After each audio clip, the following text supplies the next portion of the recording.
এই মেয়ে, তুমি এখানে কি করছো? আর আমার ল্যাপটপ কেন খোলা? ওমা, আপনি কখন এলেন? আমি তো ভাবলাম ল্যাপটপটা বোধহয় একা একা বোর হচ্ছে, তাই একটু সঙ্গ দিচ্ছিলাম। বেচারা সারাদিন শুধু কাজের হিসাব দেখে, একটু কার্টুন বা মুভি না দেখলে মনও খারাপ করে না? ল্যাপটপ বোর হচ্ছে না, তুমি বোর হচ্ছ। আর আমার ফাইলে হাত দিয়েছো কেন? জানো এগুলো কত ইম্পর্টেন্ট? আমার অফিসের পুরো মাসের প্রজেক্ট ডিটেলস ওখানে আছে। একটু এদিক সেদিক হলে কি হবে জানো? ইস, আপনার সব কিছুই important. File important, laptop important, office important, শুধু এই বাড়িতে আসা মেহমানদের কোনো দাম নেই, তাই না? আমরা যে 3 দিন হলো এসেছি, আপনি একবারের জন্য জিজ্ঞেস করেছেন তুলি তোমার কি কিছু লাগবে? মেহমান যদি মেহমানের মতো থাকে তাহলে সমস্যা নেই, কিন্তু মেহমান যদি চোরের মতো ল্যাপটপে গেম খেলার চেষ্টা করে তখন সমস্যা। আর তাছাড়া মেহমানদারি করার জন্য বাড়িতে মা আছেন, ভাবি আছেন। আমার কাজ মেহমানদারি করা না। আমি চোর? আপনি আমাকে চোর বললেন দুলা ভাই? দাঁড়ান, আমি এক্ষুনি আপুকে গিয়ে বলছি আপনি আমাকে অপমান করেছেন। আমি আর এই বাড়িতে থাকবো না। তুলি কথাগুলো বলে রাগে গাল ফুলিয়ে পা দাপাতে দাপাতে দরজার দিকে এগোলো। আরাফ দীর্ঘশ্বাস ফেলল। এই মেয়েটাকে নিয়ে সে আর পারছে না। বড় ভাবির বোন হিসেবে তুলি এই বাড়িতে প্রায়ই আসে, কিন্তু এবারের আশাটা একটু অন্যরকম। তুলির কলেজ ছুটি, তাই সে লম্বা সময়ের জন্য এসেছে। আর এসে আরাফের শান্ত জীবনটাকে ঘূর্ণিঝড়ের মতো এলোমেলো করে দিচ্ছে। আরাফ দেখলো তুলি সত্যিই দরজার দিকে যাচ্ছে অভিযোগ করতে। সে দ্রুত চেয়ার ছেড়ে উঠে গিয়ে দরজার সামনে পথ আটকে দাঁড়ালো। খবরদার, ভাবিকে ডাকবে না, আর আমাকে দুলাভাই ডাকবে না। কতবার বলেছি আমি তোমার আপন দুলাভাই না, আমি তোমার দুলাভাইয়ের ভাই। মানে আমাকে নাম ধরে বা ভাইয়া ডাকতে পারো, কিন্তু দুলাভাই ডাকবে না। ওটা শুনলে নিজেকে বুড়ো মনে হয়। মোটেই না, আপনি আমার দুলাভাইয়ের ভাই, মানে আপনিও এক প্রকার দুলাভাই। সম্পর্কে তো তাই হয়। আর আমি আপনাকে ভাইয়া ডাকবো না। আপনি দেখতে মোটেও ভাইয়া টাইপের না। ভাইয়ারা হয় সুইট কিউট, আর আপনি? আমি কি? আপনি হলেন খিটখিটে বুড়ো টাইপ। সবসময় ভুরু কুচকে থাকেন, মনে হয় যেন সারা দুনিয়ার বোঝা আপনার মাথায়। খিটখিটে বুড়ো? আমি? আমার বয়স মাত্র 27, আর তুমি আমাকে বুড়ো বলছো? 27 তো অনেক বয়স। আমার বয়স মাত্র 17। সেই হিসেবে আপনি বুড়োই। আর রাস্তা ছাড়ুন, আমি আপুর কাছে যাব। কথাটি বলেই তুলি আরাফকে পাশ কাটিয়ে এক দৌড়ে রুম থেকে বের হওয়ার চেষ্টা করলো, কিন্তু মেঝের কার্পেটে তার পায়ের আঙ্গুল আটকে গেল। ভারসাম্য হারিয়ে সে হুমড়ি খেয়ে পড়তে যাচ্ছিল সামনের টি টেবিলের উপর। আরাফ চোখের পলকে হাত বাড়িয়ে দিল। তার শক্ত হাত তুলির ডান হাতটা খপ করে ধরে ফেললো এবং এক হ্যাচকা টানে তাকে নিজের দিকে ফিরিয়ে আনলো। তুলি এসে আশ্রে পড়লো আরাফের বুকের উপর। আরাফের অন্য হাতটা অজান্তেই তুলির কোমর জড়িয়ে ধরেছে সাপোর্ট দেওয়ার জন্য। মুহূর্তের জন্য সময় যেন থমকে গেল। তুলি নাক গিয়ে লাগলো আরাফের শার্টের বোতামে। আরাফের শরীরের দামি পারফিউমের একটা উগ্র সুবাস যা তুলির মাথা ঘুরিয়ে দিল। সে নিঃশ্বাস বন্ধ করে ফেলল। আরাফ স্তব্ধ। তার বাহুবন্ধনে এই চঞ্চল কিশোরীটি এখন একদম শান্ত। আরাফ অনুভব করলো তুলির হৃদস্পন্দন, যা খুব দ্রুত লয়তে চলছে। সাবধানে চলতে পারো না?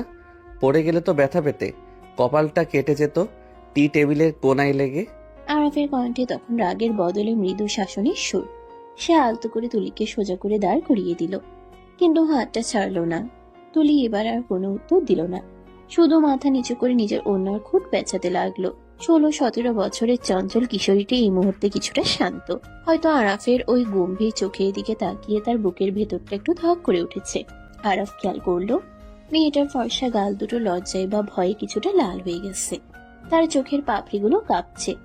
আরাফের বুকের ভেতরটাও কেমন যেন করে উঠল। সে দ্রুত চোখ সরিয়ে নিয়ে নিজের ডেস্কে ফিরে যাওয়ার ভান করলো। আপনি আপনি আমাকে বকবেন না তো? বকার মতো কাজ করলে তো বকবই।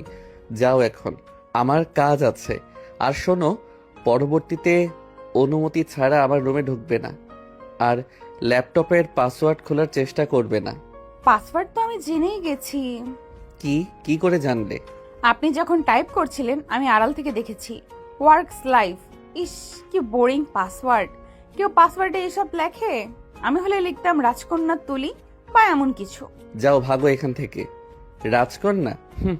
তুলি মাথা নেড়ে সম্মতি জানিয়ে ধীর পায়ে রুম থেকে বেরিয়ে গেল, কিন্তু দরজার বাইরে গিয়ে সে আবার উকি দিল। আরাফ তখন ল্যাপটপে মন দিয়েছে, কিন্তু তার ঠোঁটের কোণে এখনো মৃদু হাসি লেগে আছে। তুলি মুচকি হেসে মনে মনে ভাবলো, খিটখিটে বুড়ো, তোমাকে আমি ঠিক করে ছাড়বো। হাসলে তোমাকে কত সুন্দর লাগে সেটা তুমি জানোই না। বিকেলের দিকে বাড়ির পরিবেশটা বেশ জমজমাট। দোতলা ডুপ্লেক্স বাড়ির ড্রয়িং রুমে বসে গল্প করছেন আরাফের মা শাইলা বেগম এবং তুলির মা সালমা বেগম। সালমা বেগম অসুস্থ, তাই তিনি কিছুদিনের জন্য বড় মেয়ে মীরার কাছে এসেছেন ডাক্তার দেখাতে। সাথে এসেছে ছোট মেয়ে তুলি। মীরা রান্নাঘর থেকে নাস্তা সাজিয়ে আনছে, মর্জিনা খালা তাকে সাহায্য করছেন। তুলি সোফায় বসে পা দুলিয়ে চিপস খাচ্ছে। কি রে তুলি, তুই আরাফের রুমে গিয়েছিলি শুনলাম। ও তো কাজ করছে, বিরক্ত করিসনি তো? ও কিন্তু কাজের সময় ডিস্টার্ব একদম পছন্দ করে না। আমি কেন বিরক্ত করব? আমি তো শুধু দেখতে গিয়েছিলাম তার ল্যাপটপে নতুন কোনো মুভি আছে কিনা। কিন্তু তোমার দেবর তো একটা রোবট, তার ল্যাপটপে শুধু ফাইল আর ফাইল, একটা গেমও নেই। তুই আর বড় হলি না। আরাফ কিন্তু এত চঞ্চলতা পছন্দ করে না। ও একটু শান্ত থাকতে ভালোবাসে। ছোটবেলা থেকেই ও এমন, নিজের জগৎ নিয়ে থাকে। শান্ত থাকতে ভালোবাসে নাকি রোবট হয়ে থাকতে ভালোবাসে? সারাদিন শুধু কাজ আর কাজ। আচ্ছা আপু, ও কি কখনো হাসে? মানে মন খুলে হাসে? মীরা বোনের কথা শুনে শব্দ করে হেসে ফেলল। তুলির গাল টিপে দিল সে। আরাফকে নিয়ে তুলির এই কৌতূহল মীরার কাছে বেশ মজার লাগলো। হাসে রে পাগলি, হাসে, তবে সবার সাথে না। ওর মনের মানুষ পেলে দেখবি ঠিকই হাসছে। আসলে আরাফের ওপর অনেক দায়িত্ব তো, তাই ও একটু গম্ভীর হয়ে গেছে। বাবার ব্যবসার হাল ধরতে গিয়ে ছেলেটা নিজের শৈশব কৌশল সব বিসর্জন দিয়েছে। মনের মানুষ? তার মনে কোনো গার্লফ্রেন্ড আছে? ঠিক সেই মুহূর্তেই সিঁড়িতে পায়ের শব্দ পাওয়া গেল। আরাফ নিচে নেমে আসছে। পরনে ছাই রঙের টি শার্ট আর কালো ট্রাউজার। চুলগুলো গোসল করার পর এলোমেলো হয়ে আছে, এখনো পুরোপুরি শুকায়নি। তাকে দেখে ড্রয়িং রুমের সবাই একটু নড়ে চড়ে বসলো। আরাফের ব্যক্তিত্বটাই এমন যে সে উপস্থিত থাকলে সবাই একটু সচেতন হয়ে যায়। সে এসে মায়ের পাশে সোফায় বসলো। মা, এক কাপ কফি হবে? মাথাটা খুব ধরেছে, ফাইলের লেখাগুলো দেখতে দেখতে চোখ ব্যথা করছে। মর্জিনাকে বলেছি, ও দিয়ে আসবে। তুই বস আমাদের সাথে। সালমা আপা তোর কথা জিজ্ঞাসা করেছিল। আসসালামু আলাইকুম খালাম্মা, শরীর কেমন এখন? ওয়ালাইকুম আসসালাম বাবা, এখন একটু ভালো। ডাক্তার নতুন ওষুধ দিয়েছে। তুমি তো বাবা অনেক ব্যস্ত থাকো, আমাদের দিকে তাকানোর সময় কই? না খালাম্মা, তেমন না, একটু প্রেশার যাচ্ছে অফিসে। আরাফ কথা বলার ফাঁকে ফাঁকে আর চোখে সামনে সোফার দিকে তাকালো। সেখানে তুলি বসে আছে, হাতে চিপসের প্যাকেট। আরাফ তাকাতেই তুলি চিপসের প্যাকেটটা মুখের সামনে ধরে আড়াল করার চেষ্টা করলো। আরাফ সেটা খেয়াল করে মনে মনে হাসলো, কিন্তু মুখে গাম্ভীর্য ধরে রাখলো। ভাবি, তোমার বোনকে একটু ম্যানার্স শিখিও। বড়দের রুমে নক না করে ঢুকতে নেই, আর অন্যের পার্সোনাল জিনিসে হাত দিতে নেই। ও সরি আরাফ, আমি ওকে বলে দেব। ও আসলে ছোট তো, বোঝে না। তুলি, সরি বল ভাইয়াকে। আমি তো বুঝতে পারিনি, সরি। তুলির সরি বলার ভঙ্গিটা এতই করুণ এবং একই সাথে হাস্যকর ছিল যে আরাফের বুকের ভেতরটা অজান্তেই মোচড় দিয়ে উঠল। মেয়েটা সরি বলছে, অথচ তার চোখ বলছে সে মোটেও অনুতপ্ত নয়, বরং তার চোখে এক ধরনের দুষ্টুমি খেলছে। আরাফ বুঝতে পারলো এই মেয়ে মুখে এক আর মনে আরেক। ঠিক আছে, নেক্সট টাইম খেয়াল রেখো। আচ্ছা, কিন্তু আপনিও আমাকে এই মেয়ে বলে ডাকলেন। আমার একটা সুন্দর নাম আছে, বাসায় সবাই আমাকে তুলি বলে ডাকে। আপনি কেন এই মেয়ে বলবেন? তাই নাকি? কি নাম? ঝগড়াটে বুড়ি নাকি বিচ্ছু বাহিনী? মোটেই না, আমার নাম তুলি। তুলি। খুব সুন্দর আর্ট করতে পারি বলে বাবা এই নাম রেখেছে। ও আচ্ছা, তুলি মানে যে রং দিয়ে ছবি আঁকে, নাকি যে কানে তুলো দিয়ে রাখে আর কারো কথা শোনে না? ড্রয়িং রুমে সবাই আরাফের কথা শুনে হেসে উঠল। শায়লা বেগমও ছেলের রসিকতায় হাসলেন। তুলি রেগে গাল ফুলিয়ে বসে রইল। সে বুঝতে পারলো এই গম্ভীর লোকটা তাকে পচানি দিচ্ছে। তার জেদ চেপে গেল। সে মনে মনে প্রতিজ্ঞা করলো এই লোকের গাম্ভীর্য সে ভাঙবেই। সে আরাফের দিকে তাকিয়ে চোখ ছোট করে ফেলল, যেন নীরব যুদ্ধ ঘোষণা করছে। সন্ধ্যা গড়িয়ে রাত নেমেছে। বাড়ির ডাইনিং টেবিলে রাতের খাবার সাজানো হয়েছে, পোলাও, রোস্ট, রেজালা আর সালাদ। আরাফের বাবা রহমান সাহেব ব্যবসার খোঁজ খবর নিচ্ছিলেন আরাফের কাছে। তুলি চুপচাপ খাচ্ছিল, কিন্তু তার চোখ বারবার আরাফের দিকে যাচ্ছিল। আরাফ খাবার গ্রহণে অত্যন্ত মার্জিত।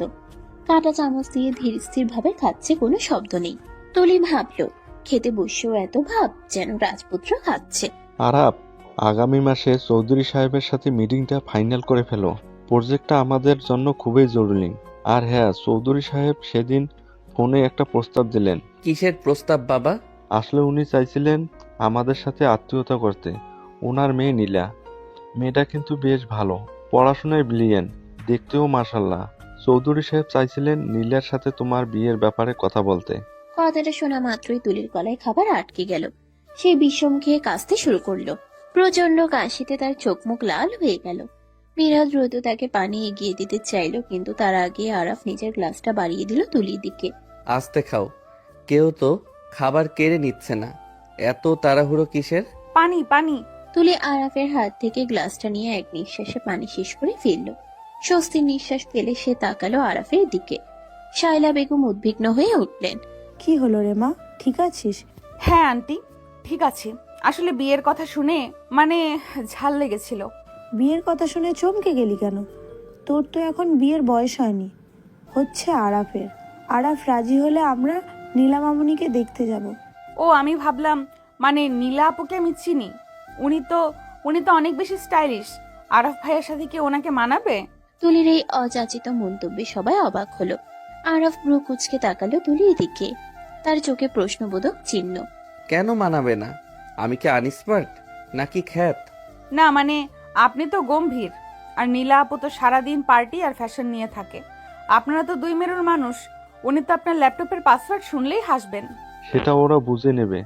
আরাপ, তুমি কি বলো? নীলাকে তোমার কেমন লাগে? বাবা, আমি এখন বিয়ে নিয়ে ভাবছি না, বিজি আছি প্রজেক্ট নিয়ে। আর নীলা আমার ভালো বন্ধু, দ্যাটস ইট। এর বেশি কিছু আমি ভাবিনি। বন্ধু শব্দটা শুনে তুলির বুকের ভেতর থেকে যেন একটা বড় পাথর নেমে গেল। সে নিজেও জানে না কেন আরাফের বিয়ের কথাই তার এত খারাপ লাগছিল। নীলা আপু সুন্দরী, স্মার্ট, বড়লোকের মেয়ে, সব দিক দিয়ে আরাফের যোগ্য।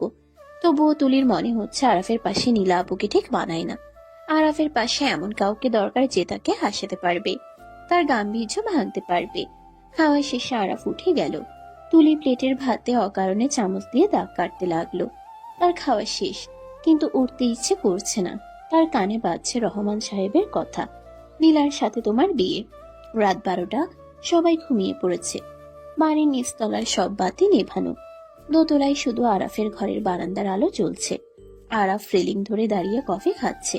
রাতে ঢাকা শহরটা এখান থেকে বেশ সুন্দর দেখায়। রাস্তার সোডিয়াম লাইটগুলোর আলোয় গাছগুলো কেমন রহস্যময় লাগছে। আরাফ আকাশের দিকে তাকিয়ে কিছু একটা ভাবছিল। বাবার কথাটা তাকে ভাবাচ্ছে। নীলা ভালো মেয়ে, কিন্তু আরাফ কি তাকে জীবনসঙ্গী হিসেবে চায়, নাকি তার অবচেতন মন অন্য কাউকে খুঁজছে? হঠাৎ তার মনে হলো পাশে কেউ দাঁড়িয়ে আছে।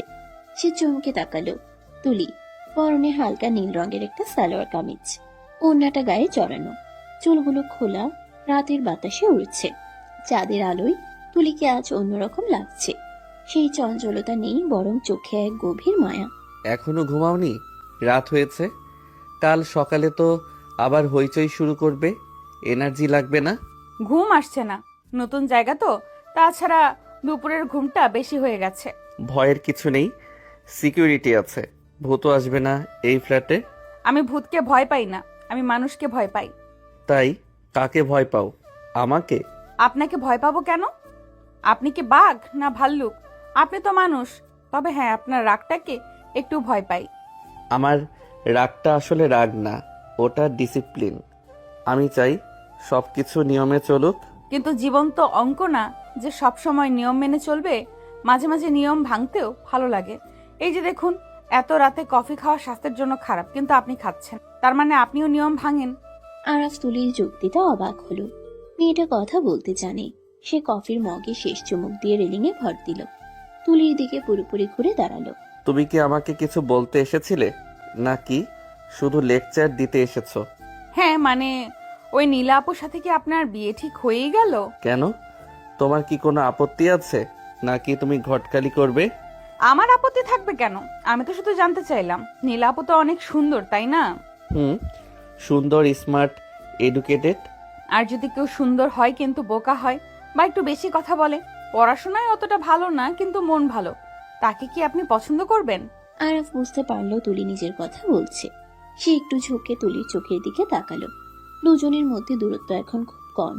আরাফ তুলির চোখের তারায় নিজের প্রতিবিম্ব দেখতে পাচ্ছে। সেখানে এক অদ্ভুত আকুতি। আরাফের মনে হলো এই ছোট্ট মেয়েটির মনের ভেতর অনেক বড় কোনো আবেগ লুকিয়ে আছে। সৌন্দর্য বা পড়াশোনা দিয়ে জীবন চলে না তুলি, জীবন চলে বোঝাপড়া দিয়ে। যদি সেই বাচাল বোকা মেয়েটা আমাকে বুঝতে পারে, আমার না বলা কথাগুলো শুনতে পায়, তাহলে হয়তো তাকেই আমি বেছে নেব, সে দেখতে যেমনই হোক। সত্যি?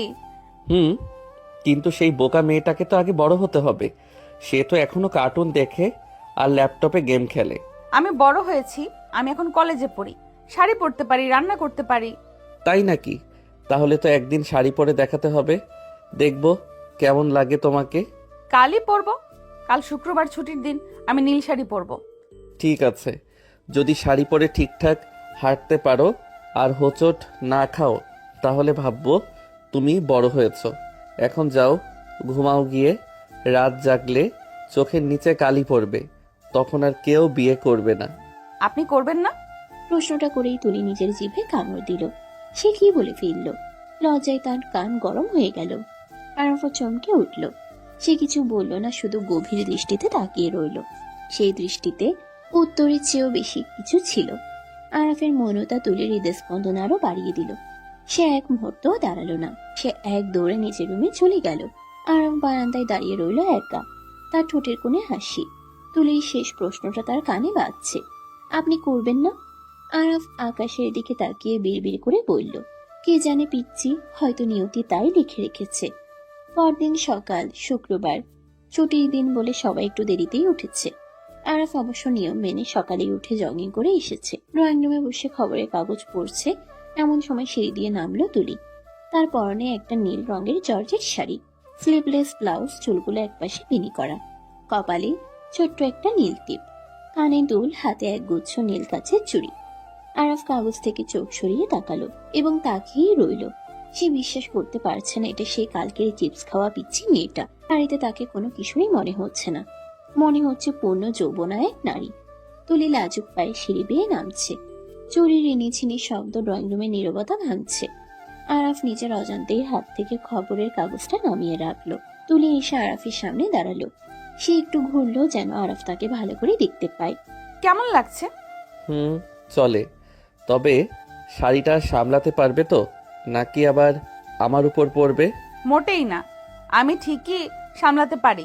মীরা রান্নাঘর থেকে এসে, মাশাআল্লাহ, আমার বোনটাকে আজ কি সুন্দর লাগছে। কিরে আরাফ, কিছু বলছিস না কেন? সুন্দর লাগছে না? ভাবি, সুন্দর লাগলে সুন্দর বলাটা আমার স্বভাবে নেই, তবে হ্যাঁ, আজ ওকে আর পিচ্চি মনে হচ্ছে না। তার মানে আমি বড় হয়েছি? দেখা যাক, দিন তো কেবল শুরু হলো। বিকেলের দিকে আরাফ তৈরি হলো বের হওয়ার জন্য। সে আজ একটা পাঞ্জাবি পরেছে, সাদা পাঞ্জাবি। তাকে দেখতে খুব স্নিগ্ধ লাগছে। তুলি ড্রয়িং রুমে বসে টিভি দেখছিল। আরাফকে দেখে সে টিভি অফ করে দিল। কোথায় যাচ্ছেন? একটু কাজে। আর শোনো, সন্ধ্যায় শিহাব আসছে, তোমার কাজিন। শিহাব ভাইয়া আসছে? সত্যি? এত খুশি হওয়ার কি আছে? কাজিন আসছে, কোনো সেলিব্রিটি না। শিহাব ভাইয়া খুব মজার, আমাকে অনেক জোক শোনায় আর আমার জন্য চকলেট নিয়ে আসে। জোকস আর চকলেট? বাহ, এই তোমাদের স্ট্যান্ডার্ড। ঠিক আছে, এনজয় করো। আরাফ বেরিয়ে গেল, কিন্তু তার মেজাজটা হঠাৎ করেই খারাপ হয়ে গেল। শিহাব ছেলেটাকে সে খুব একটা পছন্দ করে না। শিহাব একটু বেশিই চালাক, আর তুলির প্রতি শিহাবের আগ্রহটা আরাফের চোখ এড়ায়নি। আরাফ গাড়িতে স্টার্ট দিল। তার মনে হলো আজ তাড়াতাড়ি বাসায় ফিরতে হবে। শিহাবের সাথে তুলির বেশিক্ষণ একা থাকাটা তার কেন জানি সহ্য হচ্ছে না। এটা কি জেলাসি? আরাফ নিজেকেই প্রশ্ন করলো। উত্তরটা সে জানে, কিন্তু মানতে চায় না। পরন্ত বিকেলে গড়িয়ে সন্ধ্যা নামছে। ড্রয়িং রুমের বড় ঝাড়বাতিটা জেলে দেওয়া হয়েছে। তুলি এখনো সে নীল শাড়িটা পরেই বসে আছে। শাড়ি পরার অভ্যাস তার নেই, তাই একটু পর পর কুচি ঠিক করছে আর চোখে দরজার দিকে তাকাচ্ছে। শিহাব ভাইয়া আসার কথা। ছোটবেলায় শিহাব ভাইয়ার সাথে তার অনেক স্মৃতি। শিহাব তাকে সাইকেলে চড়াতো, মেলায় নিয়ে যেত। সেই শিহাব ভাইয়া বিদেশ থেকে ফিরেছে। তাকে দেখার জন্য তুলির মনে একটা শিশুসুলভ উত্তেজনা কাজ করছে। কলিং বেল বেজে উঠল। মর্জিনা খালা দরজা খুলে দিলেন। ভেতরে প্রবেশ করলো শিহাব। পরনে দামি ব্র্যান্ডের টি শার্ট আর জিন্স, চোখে স্টাইলিশ চশমা, হাতে বড় একটা চকলেটের বক্স আর ফুলের তোড়া। শিহাবকে দেখেই তুলি সোফা থেকে লাফিয়ে উঠল। শাড়ির আঁচলটা মাটিতে লুটিয়ে পড়ল, কিন্তু সেদিকে তার খেয়াল নেই। শিহাব ভাইয়া, ও মাই গড, তুমি কত লম্বা হয়ে গেছো। আরে তুলি, তুই তো পুরো হুড়পড়ি হয়ে গেছিস রে। নীল শাড়িতে তোকে তো চেনাই যাচ্ছে না, মনে হচ্ছে কোনো সিনেমার নায়িকা। শিহাব এগিয়ে এসে তুলির হাত ধরল। তুলি সংকোচ করল না, কারণ সে শিহাবকে নিজের বড় ভাইয়ের মতোই দেখে। কিন্তু শিহাবের চোখের দৃষ্টিতে ভাইয়ের স্নেহ নেই, আছে মুগ্ধতা আর লোলুপতা। সে তুলির আপাত মস্তক খুব ভালো করে পর্যবেক্ষণ করলো। তুলির ফর্সা হাতে নীল চুড়িগুলো শিহাবের দৃষ্টি কাড়ল। সে ফুলের তোড়াটা তুলির দিকে বাড়িয়ে দিল। আমার জন্য? থ্যাংক ইউ ভাইয়া। আর চকলেটের বক্সটাও কি আমার? অফকোর্স, তোর জন্য তো আমি পুরো দোকান কিনে আনতে পারি। নে ধর। মীরা রান্নাঘর থেকে নাস্তা নিয়ে এলো। শিহাবের সাথে কুশল বিনিময় হলো। সবাই মিলে গল্পে মেতে উঠল। শিহাব অনর্গল তার বিদেশের গল্প বলছে, কিভাবে সে সেখানে পার্টি করত, কত মেয়ে তার পেছনে ঘুরতো। তুলি মুগ্ধ হয়ে শুনছে। মাঝে মধ্যে শিহাব ইচ্ছে করেই তুলির খুব কাছে ঘেসে বসছে, কখনো বা হাসির ছলে তুলির গায়ে হাত রাখছে। তুলি সরল মলে সেটা পাত্তা দিচ্ছে না, কিন্তু মীরা বিষয়গুলো লক্ষ্য করে কিছুটা অস্বস্তিতে পড়ল। ঠিক সেই সময় মেইন গেটে গাড়ির হর্ন শোনা গেল। আরাফ ফিরেছে। সাধারণত সে এত তাড়াতাড়ি বাড়ি ফেরে না, কিন্তু আজ অফিসে তার মন বসছিল না। ড্রয়িং রুমে ঢুকতেই আরাফের চোখ পড়ল সোফায়। শিহাব আর তুলি পাশাপাশি বসে আছে। শিহাব তুলির কানের কাছে মুখ নিয়ে কিছু একটা বলছে, আর তুলি খিলখিল করে হাসছে। দৃশ্যটা দেখা মাত্রই আরাফের রক্ত মাথায় চড়ে গেল। তার চোয়াল শক্ত হয়ে উঠল। হাতের বিফ প্রেসটা সে একটু জোরেই সোফার পাশে রাখলো শব্দ করে। আসসালামু আলাইকুম। ঘরে কি কোনো পার্টি চলছে নাকি? এত হাসাহাসি। আরাফের গম্ভীর কণ্ঠস্বরে হাসির শব্দ থেমে গেল। তুলি চমকে তাকালো। আরাফকে দেখে তার মুখের হাসিটা মিলিয়ে গেল। সে দ্রুত ওড়নাটা ঠিক করে বসলো। শিহাব উঠে দাঁড়ালো, মুখে মেকি হাসি। আরে আরাফ ভাই, কেমন আছেন? অনেকদিন পর দেখা। শুনলাম আপনি নাকি এখন অনেক বড় বিজনেসম্যান। অ্যাপয়েন্টমেন্ট ছাড়া তো দেখাই পাওয়া যায় না। আমি ভালো আছি শিহাব।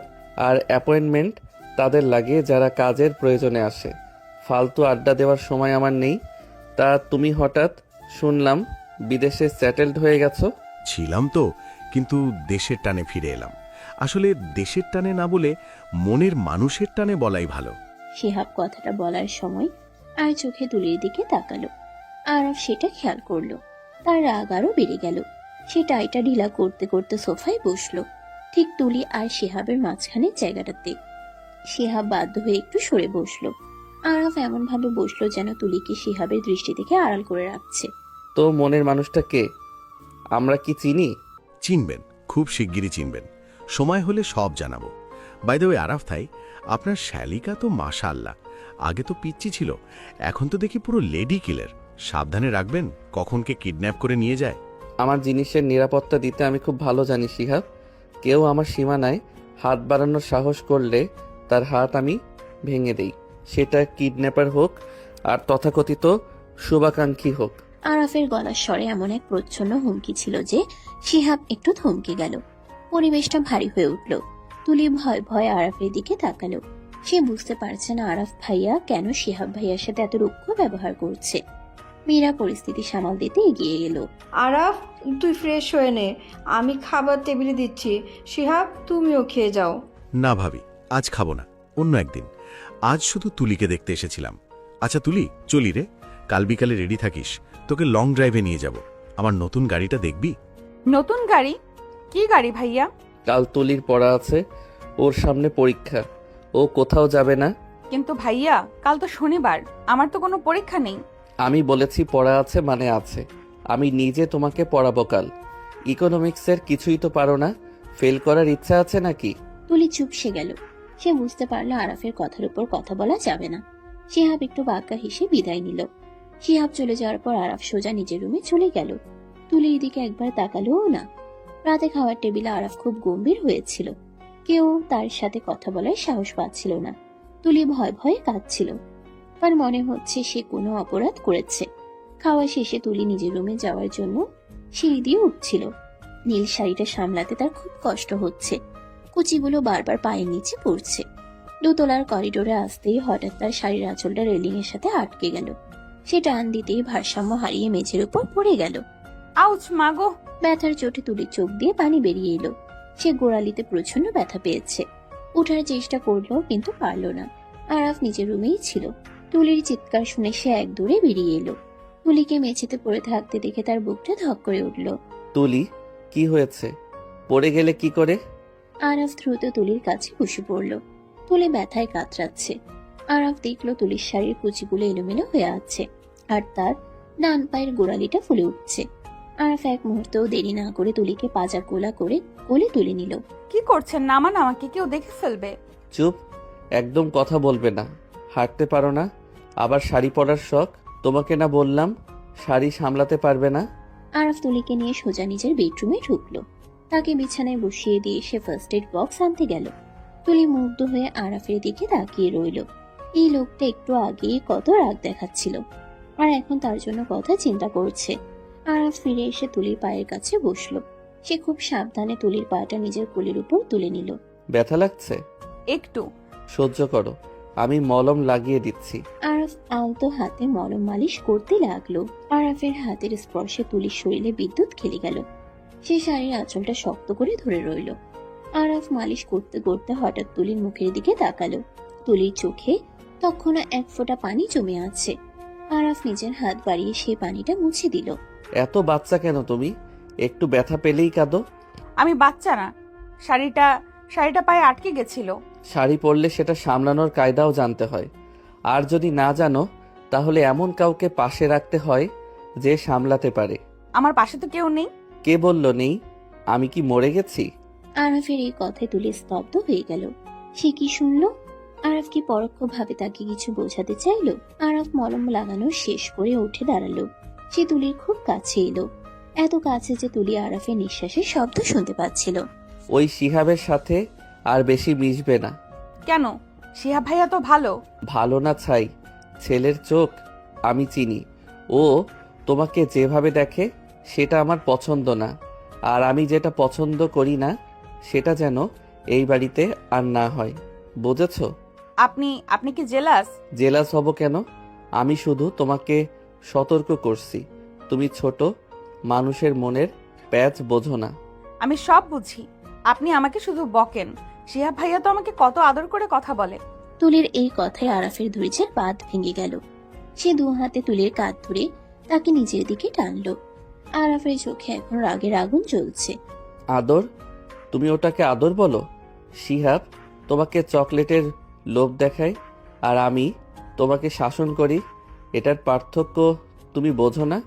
শোনো তুলি, আমার জিনিসের উপর অন্য কারোর নজর পড়লে আমার খুন করতে ইচ্ছে করে, আর তুমি শুধু... আরাফ কথাটা শেষ করলো না। সে থেমে গেল। সে কি বলতে চাচ্ছিল? তুমি শুধু আমার?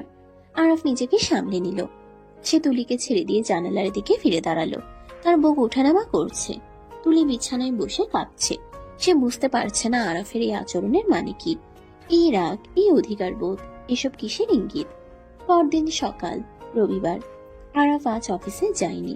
সে বলেছে তার শরীর ভালো নেই, কিন্তু আসলে সে শিহাবের আসার ভয়ে ঘরে বসে আছে। সে জানে আজ ছুটির দিন শিহাব আবার আসতে পারে। দুপুরের দিকে তুলির বাবা জামিল সাহেব ফোন করলেন। শায়লা বেগম ফোন ধরে কথা বললেন। তারপর তিনি গম্ভীর মুখে রহমান সাহেবের কাছে গেলেন। শুনছো, জামিল ভাই ফোন করেছিলেন। কি খবর? শরীর ভালো তো? শরীর ভালো, কিন্তু উনি একটা কথা বললেন। শিহাবের বাবা নাকি প্রস্তাব দিয়েছেন শিহাবের সাথে তুলির বিয়ে দেওয়ার জন্য। কথাটা শুনে ড্রয়িং রুমে বসে থাকা আরাফ চমকে উঠল। তার হাতের কফির মগটা ছলকে পড়ল। তুলি তখনও নিচে নামিনি। তাই নাকি? শিহাব তো ভালো ছেলে, বিদেশে ডিগ্রি আছে, প্রতিষ্ঠিত। খারাপ কি? আমারও তো তাই মনে হয়। তুলি যদিও ছোট, কিন্তু এঙ্গেজমেন্ট করে রাখলে ক্ষতি কি? ঘরের ছেলে, আবার পরিচিত। এটা অসম্ভব মা। কেন বাবা, অসম্ভব কেন? শিহাবের ক্যারেক্টার ভালো না। ও বিদেশে কি কি করেছে আমি সব খোঁজ নিয়েছি। এমন ছেলের সাথে তুলির বিয়ে দেওয়া মানে ওর জীবন নষ্ট করা। আর তুলি এখন বাচ্চা, ওর পড়ার বয়স। এখন বিয়ের কথা কেন আসছে? আরাপ, তুমি একটু বেশিই রিয়াক্ট করছো। শিহাব আমাদের আত্মীয়, ওর সম্পর্কে এমন কথা বলা ঠিক না। আত্মীয় বলেই বলছি বাবা, আমি চাই না তুলির কোনো ক্ষতি হোক। আমি এই বিয়ে হতে দেব না। আরাফ হনহন করে নিজের রুমে চলে গেল। শায়লা বেগম আর রহমান সাহেব অবাক হয়ে একে অপরের দিকে তাকালেন। আরব সাধারণত পারিবারিক বিষয়ে তো নাক গলায় না। আজ তার এই তীব্র প্রতিবাদ তাদের ভাবিয়ে তুলল। বিকেলে তুলির ছাদে বসেছিল। তার মন খারাপ। সে শুনেছে শিহাবের সাথে তার বিয়ের কথা চলছে। শিহাব ভাইয়াকে সে পছন্দ করে, কিন্তু স্বামী হিসেবে সেটা সে কখনো ভাবেনি। তার মনের ক্যানভাসে বারবার ভেসে উঠছে অন্য একটা মুখ, একটা রাগী গম্ভীর খিটখিটে বুড়োর মুখ, যে তাকে বকা দেয়, আবার পায়ে মলম লাগিয়ে দেয়। আরব ছাদে এলো। তুলিকে রেলিং ধরে দাঁড়িয়ে থাকতে দেখে সে ধীর পায়ে এগিয়ে গেল। এখানে কি করছো? আকাশ দেখছি আর ভাবছি। কি ভাবছো? শিহাবের কথা শুনেছো তো? বিয়ের প্রস্তাবের কথা। খুব খুশি নিশ্চয়ই। বিলেত ফেরত বর পাবে, নতুন গাড়ি, অনেক চকলেট। আপনি আমাকে এত নিচু ভাবেন? আমি কি চকলেট আর গাড়ির জন্য বিয়ে করব? তাহলে কি জন্য করবে? ভালোবাসার জন্য? শিহাবকে কি তুমি ভালোবাসো? আরব প্রশ্নটা করে তুলির উত্তরের অপেক্ষা করতে লাগলো। তার হৃদয় স্পন্দন বেড়ে গেছে। তুলির এই উত্তরের উপর অনেক কিছু নির্ভর করছে। আমি শিহাব ভাইয়াকে কাজিন হিসেবে ভালোবাসি, কিন্তু আমি বিয়ে নিয়ে এখন ভাবছি না। আমি পড়তে চাই। গুড। পড়ার টেবিলে মন দাও। আর শোনো, যদি কেউ জোর করে আমাকে বলবে, আমি আছি। আপনি কেন এত কেয়ার করেন আমার? আপনি তো আমাকে পছন্দই করেন না, সারাক্ষণ শুধু বকাঝকা করেন। তুলির এই অভিমানী কণ্ঠে আরাফের বুকের ভেতরটা গলে গেল। সে এগিয়ে এসে তুলির খুব কাছে দাঁড়ালো। ছাদের খোলা হাওয়ায় তুলির চুলগুলো আরাফের মুখে এসে লাগছে। বকা দেই বলে ভাবো পছন্দ করি না? বকা তো মানুষ আপনজনকেই দেয়, বর মানুষকে তো শুধু ভদ্রতা দেখায়। তাহলে আপনি আমাকে আপনি ভাবেন? ভাবি কিনা সেটা সময় হলে বুঝবে। শুধু এটা মনে রেখো, ওই শিহাবের সাথে তোমাকে আমি সহ্য করতে পারি না। কেন? কারণ তুমি আমার। এবারও আরাফ কথাটা শেষ করতে পারল না। ঠিক তখনই সিঁড়ির দরজা খুলে শিহাব ছাদে প্রবেশ করলো। বাহ, হবু শ্বশুর বাড়িতে এসে দেখি ছাদের রোম্যান্স চলছে। আরাফ ভাই, আপনি এখানে? আমি তো তুলিকে খুঁজছিলাম। আরব শিহাবের দিকে তাকালো। তার দৃষ্টিতে যদি আগুন থাকতো তবে শিহাব এতক্ষণে ভস্ম হয়ে যেত। শিহাব এগিয়ে এসে তুলির পাশে দাঁড়ালো। তুলি, শুনেছিস তো আঙ্কেল কি বলল? আমাদের বিয়ে, তুই রাজি তো? দেখিস, আমি তোকে রানী করে রাখবো। শিহাব, মুখ সামলে কথা বলো। এখনো কিছু ফাইনাল হয়নি। আর তুলি এখন মাইনর, ওর সম্মতি ছাড়া কোনো বিয়ে হবে না। আরাফ ভাই, আপনি এত টেনশন নিচ্ছেন কেন? ভাবি রাজি, আঙ্কেল রাজি, আর তুলি? ও তো আমাকে ছোটবেলা থেকেই পছন্দ করে। কিরে তুলি, বল আরাফ ভাইকে। তুলি চুপ করে রইল। সে আরাফের দিকে তাকালো। আরাফের চোখে এক অদ্ভুত অসহায়ত্ব। এই প্রথম তুলি আরাফের চোখে ভয় দেখল, তাকে হারানোর ভয়। তুলির মনে হলো সে যদি এখন কিছু না বলে তবে আরাফ হয়তো অনেক দূরে সরে যাবে। শিহাব ভাইয়া, আমি এখন বিয়ে করব না। আমার সামনে এইচএসসি, আমি পড়াশোনা করতে চাই। আরে, পড়াশুনো তো বিয়ের পরও করা যাবে। আমি তোকে লন্ডনে নিয়ে গিয়ে পড়াবো। ও দেশেই পড়বে, আর আমার সামনে দাঁড়িয়ে আমার ফ্যামিলি মেম্বারকে ব্রেন ওয়াশ করার চেষ্টা করো না। নিচে চলো, কথা আছে। আরাফ শিহাবের হাত ধরে এক প্রকার টেনে নিচে নিয়ে গেল। তুলি ছাদে দাঁড়িয়ে রইল। তার মনে হলো আজ থেকে এক নতুন যুদ্ধ শুরু হলো, আর এই যুদ্ধের কেন্দ্রবিন্দুতে সে আছে। কিন্তু তার যোদ্ধাকে আরাফ নাকি শিহাব? তুলির মন বলছে যে তার চোখের পানি মুছে দিয়েছে সেই তার প্রকৃত যোদ্ধা। রাতে আরাফ নিজের ঘরে পায়চারি করছে। তার মাথায় আগুন জ্বলছে। শিহাবের এত বড় সাহস, সে তুলিকে লন্ডনে নিয়ে যাওয়ার স্বপ্ন দেখায়। আরাফ সিদ্ধান্ত নিল সে আর চুপ করে থাকবে না, যা করা তাকেই করতে হবে। সে ফোনটা হাতে নিল। তার বন্ধু রোকনকে কল দিল। রোকন একজন লয়ার। রোকন, আমাকে একটা ম্যারেজ রেজিস্ট্রেশন পেপার রেডি করে দিতে পারবি? খুব ইমার্জেন্সি। কার বিয়ে? তোমার? হ্যাঁ, আমার। আর পাত্রী তুলি। ফোনের ওপাশে রোকন চমকে উঠল। আরাফ ফোন রেখে বারান্দায় গেল। সে জানে সমাজ কি বলবে, পরিবার কি বলবে। 27 বছরের আরাফ আর 17 বছরের তুলি। কিন্তু সে এটাও জানে তুলিকে শিহাবের হাত থেকে বাঁচাতে হলে তুলিকে নিজের করে পাওয়া ছাড়া আর কোনো পথ নেই। এই পিচ্চি মেয়েটা তার জীবনের সব নিয়ম ভেঙে দিয়েছে। এখন তাকে নিজের নিয়মে বাঁধার সময় এসেছে। পরদিন সকালের আবহাওয়াটা বেশ থমথমে। আকাশ মেঘলা, যেন যে কোনো সময়ে ঝড় নামবে। আরাফের মনের অবস্থাও ঠিক তেমনই। সারা রাত সে চোখের পাতা এক করতে পারেনি। ভোরের আলো ফোটার আগেই সে সিদ্ধান্ত নিয়ে ফেলেছে সমাজ, আত্মীয় স্বজন বা বয়সের ব্যবধান কোনো কিছুই আজ আর তার কাছে মুখ্য নয়। তার কাছে একমাত্র সত্য হলো তুলি। তুলির ওই মায়াবী চোখ, চঞ্চল হাসি, আর তার প্রতি আরাফের অদ্ভুত এক অধিকার বোধ। আরাফ জানে শিহাবের মতো লম্পট ছেলের হাতে তুলি পড়লে ওর জীবনটা নরক হয়ে যাবে, আর সেটা আরাফ বেঁচে থাকতে হতে দেবে না। আরাফ ড্রয়িং রুমে বসে আছে। সামনে তার বাবা, মা এবং ভাবি মীরা। সবার চোখে মুখে প্রশ্ন। আরাফ সবাইকে জরুরি তলব করেছে। রহমান সাহেব চশমাটা খুলে টেবিলের উপর রাখলেন। আরাপ, কি এমন জরুরি কথা যে সকালবেলা সবাইকে ডাকলে? অফিসে দেরি হচ্ছে তো। বাবা, অফিস আজ আমি যাচ্ছি না। আর কথাটা অফিসের চেয়েও বেশি জরুরি। শিহাবের বাবা যে প্রস্তাবটা দিয়েছে সেটা নিয়ে কথা বলতে চাই। ও, বিয়ের কথা? আমরা তো পজিটিভ ভাবছি। সিয়াব ছেলে হিসাবে ভালো, আবার আত্মীয়ও হয়। তুলি সুখে থাকবে। মা, তোমরা শিহাবের বাইরের চাকচিক্য দেখেছো, ভেতরটা দেখছো না। শিহাব মোটেও ভালো ছেলে না। ও একটা প্লে বয়। বিদেশে ওর নামে একাধিক কমপ্লেইন আছে। আর সবচেয়ে বড় কথা, তুলি ওকে বিয়ে করতে চায় না। কিন্তু আরাফ, তুলি তো ছোট, ও কি বোঝে? শিহাব ওকে পছন্দ করে, এটাই তো বড় কথা। তুলি ছোট হতে পারে ভাবি, কিন্তু ওর একটা মন আছে। আর আমি ওই ছেলের হাতে তুলিকে তুলে দিতে পারবো না। এই বিয়ে হবে না। কিন্তু আমরা তো কথা প্রায় দিয়ে ফেলেছি। এখন না করলে আত্মীয়তার সম্পর্ক নষ্ট হবে। তাছাড়া তুলির জন্য এর চেয়ে ভালো পাত্র কোথায় পাবো? পাবে বাবা, শিহাবের চেয়ে অনেক ভালো পাত্র আছে, যে তুলিকে সম্মান করবে, ওর পড়াশোনার খেয়াল রাখবে, আর সারা জীবন আগলে রাখবে। কে সে? তোর পরিচিত কেউ আছে? আরাফ সোজা হয়ে বসলো। সে গভীর একটা শ্বাস নিল। ড্রয়িং রুমে পেন পতন, নীরবতা। আরাফের চোয়াল শক্ত, দৃষ্টি স্থির। সে এক মুহূর্ত সময় নিল, তারপর বোমাটা ফাটালো। আমি শব্দটা ড্রয়িং রুমের বাতাসে প্রতিধ্বনি তুলল। শাইলা বেগম হাঁ করে তাকিয়ে রইলেন। মীরার হাত থেকে চায়ের কাপটা প্রায় ফেলেই দিচ্ছিল। রহমান সাহেব স্তব্ধ হয়ে গেলেন। কেউ বিশ্বাস করতে পারছে না যে তাদের গম্ভীর কাজ পাগল ছেলেটা 17 বছরের একটা কিশোরীকে বিয়ে করার কথা বলছে। কি বলছিস তুই আরাফ? তুই তুলিকে বিয়ে করবি? ওর বয়স জানিস? ও তোর চেয়ে 10 বছরের ছোট। ও তো একটা ছোট্ট বাচ্চা মেয়ে। মা, বয়স শুধুই একটা সংখ্যা, আসল হলো বোঝাপড়া। আমি তুলিকে বুঝি, ওর চঞ্চলতা, ওর পাগলামি সব আমি সামলাতে পারবো। আর ও আমার কাছেই সবচেয়ে বেশি নিরাপদ থাকবে। তোমরা কি চাও না তুলি এই বাড়ির বউ হয়ে আসুক? চাই তো অবশ্যই। তুলি আমার বোন, ও আমার দেবরের বউ হলে তো আমারই সবচেয়ে বেশি আনন্দ। কিন্তু আরাফ, তুই কি সিরিয়াস, নাকি শিহাবকে আটকানোর জন্য এসব বলছিস? আমি আমার জীবন নিয়ে বাজি ধরি না ভাবি। আমি তুলিকে পছন্দ করি, আর আমি চাই আজই, এই মুহূর্তেই এই বিষয়টা ফাইনাল হোক।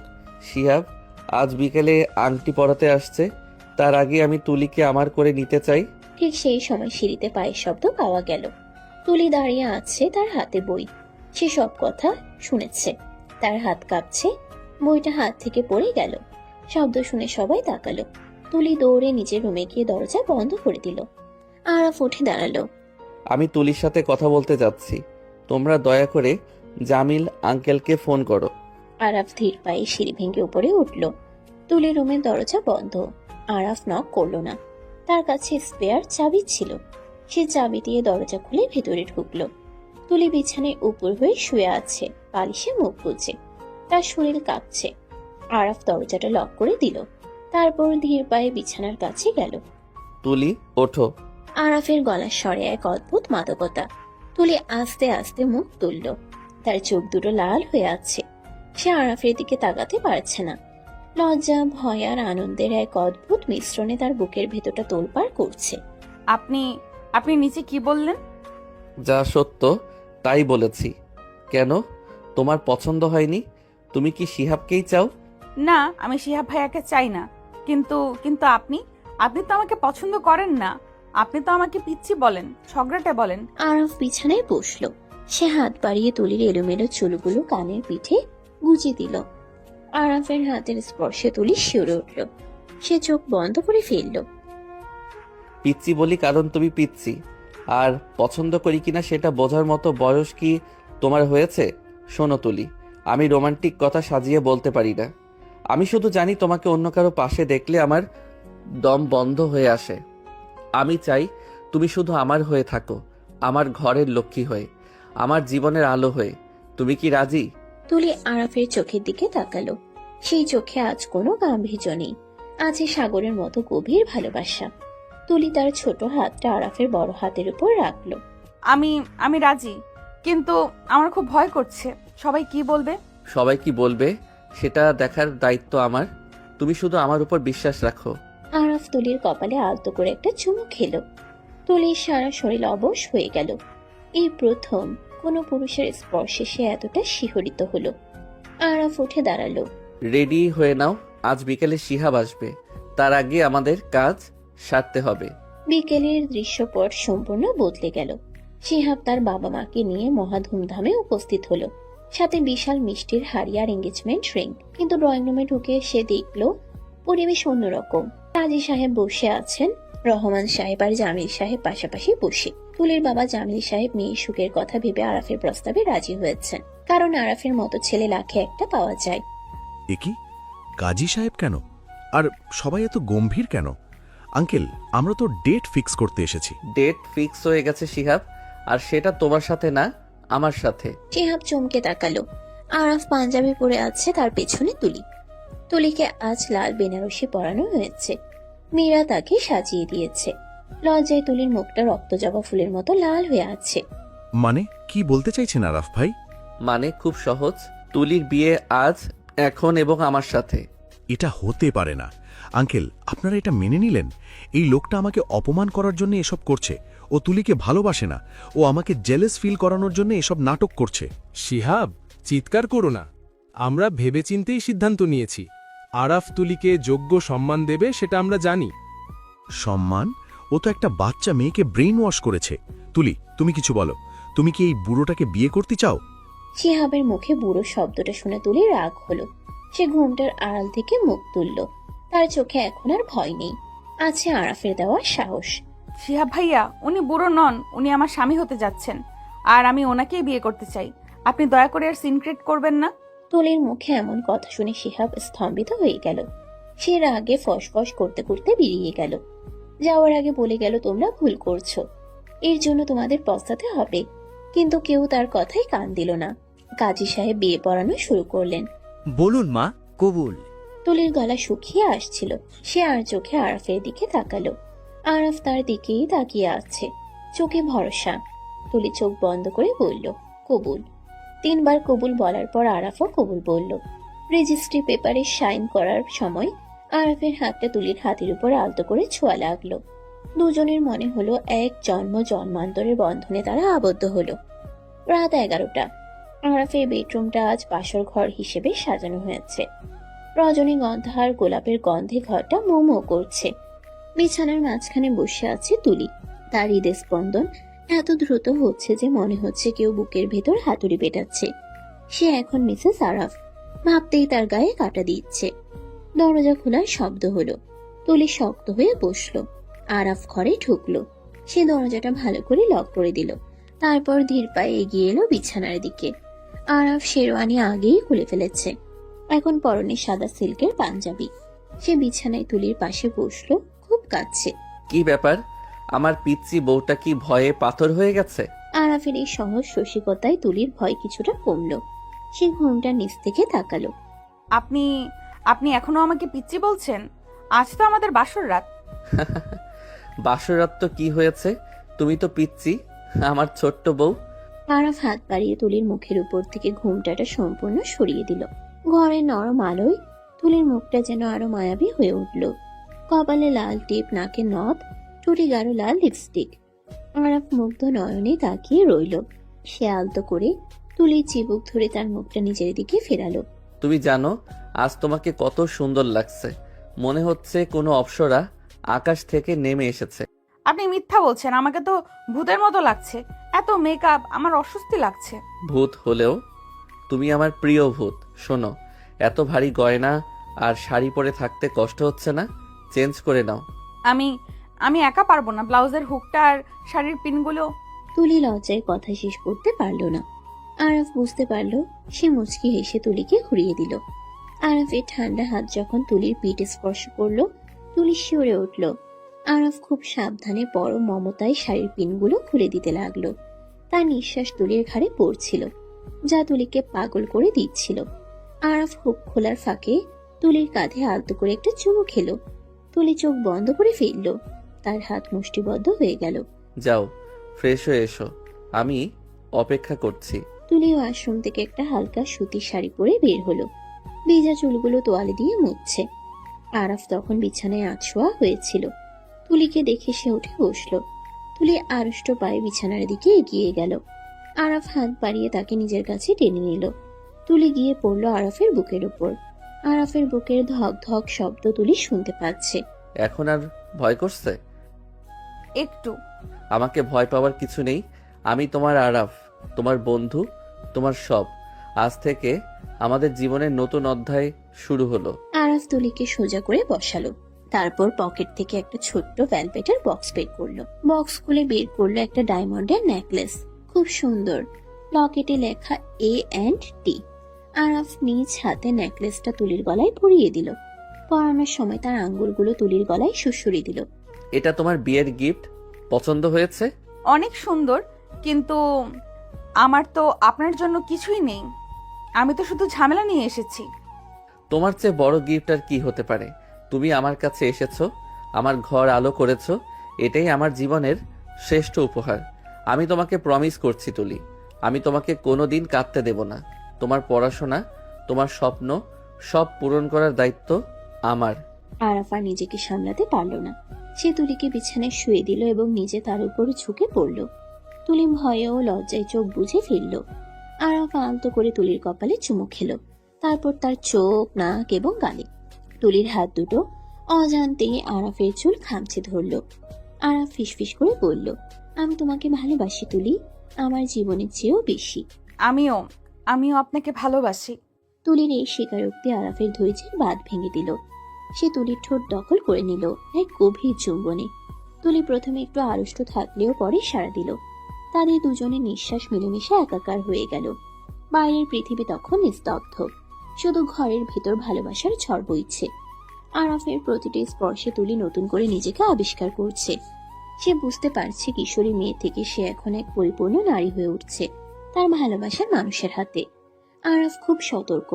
সে জানে তুলি ছোট, অনভিজ্ঞ, তাই সে খুব ধীরে, খুব আদরের সাথে এগিয়ে যাচ্ছে। সে তুলির গলায় মুখ ডুবিয়ে দিল। তুলি সুখের আবেশে গোঙানি দিয়ে উঠল। আরাফ তার কানের লতিতে দাঁত দিয়ে আলতো কামড় দিল, যা তুলির শরীরে শিহরণ জাগিয়ে তুলল। সে আরাফকে আরো শক্ত করে জড়িয়ে ধরল। ব্যথা পাচ্ছ? হুম। আজ রাতটা শুধু আমাদের, কেউ নেই আমাদের মাঝখানে। তুমি শুধু আমার, একান্তই আমার। আরাফ ঘরের বাতিটা নিভিয়ে দিল। শুধু বেড সাইড ল্যাম্পের মৃদু আলো জ্বলতে লাগলো। সে আলো আধারিতে দুটি শরীর এক হয়ে গেল। ভালোবাসার উত্তাপে, আবেগের জোয়ারে তারা ভেসে গেল এক অজানা সুখের রাজ্যে। তুলির সব ভয়, সব লজ্জা আরাফের ভালোবাসার কাছে হার মানল। সে নিজেকে সঁপে দিল আরাফের বাহুবন্ধনে। আরাফ প্রমাণ করলো যে সে শুধু একজন ভালো প্রেমিকই নয়, একজন যত্নশীল স্বামীও। সেই রাতে তাদের ভালোবাসা আরো গভীর হলো। কিন্তু সুখের এই রাতেও আরাফের মনের কোণে একটা আশঙ্কা উকি দিচ্ছে। শিহাব যাওয়ার সময় যে হুমকি দিয়ে গেছে, সেটা কি শুধুই ফাঁকা বলি, নাকি সে সত্যি বড় কোনো বিপদ ঘটাতে চলেছে? আরাফ তুলিকে বুকের মাঝে শক্ত করে চেপে ধরল, যেন কোনো ঝড়ই তাকে কেড়ে নিতে না পারে। বিয়ের পর কেটে গেছে প্রায় 15টি দিন। এই 15 দিনে আরাফ আর তুলির জীবনে এসেছে আমূল পরিবর্তন। যে বাড়িতে একসময় শুধু কাজের কথা আর ব্যবসার লাভ ক্ষতির হিসেব হতো, সে বাড়িতে এখন অকারণ হাসির শব্দ, নূপুরের ঋণিছিনি আর মান অভিমানের মিষ্টি নাটক চলে। তুলি তার চঞ্চলতা দিয়ে পুরো বাড়িটাকে মাতিয়ে রেখেছে। তবে সবচেয়ে বড় পরিবর্তন এসেছে আরাফের মধ্যে। যে মানুষটা ল্যাপটপ আর ফাইলের বাইরের জগৎটাকে চিনত না, সে এখন অফিস থেকে ফেরার পথে রাস্তায় জ্যামে আটকে থাকলে অধৈর্য হয়ে যায়। কখন বাড়ি ফিরবে, কখন তার পিচ্ছি বউয়ের মুখটা দেখবে। তাদের বাসর রাতে সেই গভীর মিলন তাদের সম্পর্ককে এক অদৃশ্য কিন্তু শক্তিশালী সুতোয় বেঁধে দিয়েছে। সকাল 8টা, জানালার ভারী পর্দা ভেদ করে সূর্যের আলো সোজা এসে পড়েছে আরাফের চোখে। সে আড়মোড়া ভেঙে পাশ ফিরল, দেখলো পাশে তুলি নেই। বালিশের এক পাশে তুলির ভেজা চুলের ছাপ তখনও লেগে আছে। বাথরুম থেকে জলের শব্দ আসছে। আরাফ মুচকি হাসলো। গত রাতের কথা মনে পড়তেই তার গাল সামান্য লাল হয়ে উঠল।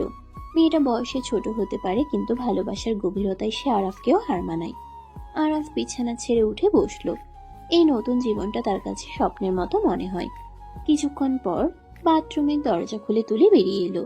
তার পরনে একটা হালকা গোলাপি রঙের টাওয়াল পেঁচানো, চুলগুলো ভেজা, পানির ফোঁটাগুলো তার ঘাড় বেয়ে গড়িয়ে পড়ছে। আরাফ মুগ্ধ নয়নে তাকিয়ে রইল। তুলির ড্রেসিং টেবিলের সামনে দাঁড়িয়ে চুল মুছছিল। আয়নায় আরাফকে তাকিয়ে থাকতে দেখে সে লজ্জায় লাল হয়ে গেল। ওমা, আপনি উঠে পড়েছেন? আমি তো ভাবলাম কুম্ভকর্ণের ঘুম ভাঙাতে আমাকেই যুদ্ধ ঘোষণা করতে হবে। যুদ্ধ তো তুমি রোজই করো, কখনো চোখের ইশারা দিয়ে, কখনো বা এই ভেজা চুলের গন্ধে। আর কাল রাতে যা করেছো, তারপর কি ঘুম আসে? আরাফের মুখে এমন খোলামেলা কথা শুনে তুলি চিপ কাটলো। সে দ্রুত তোয়ালে দিয়ে মুখ ঢাকার ভান করলো। আরাফ বিছানা ছেড়ে উঠে ধীর পায়ে তুলির পেছনে গিয়ে দাঁড়ালো।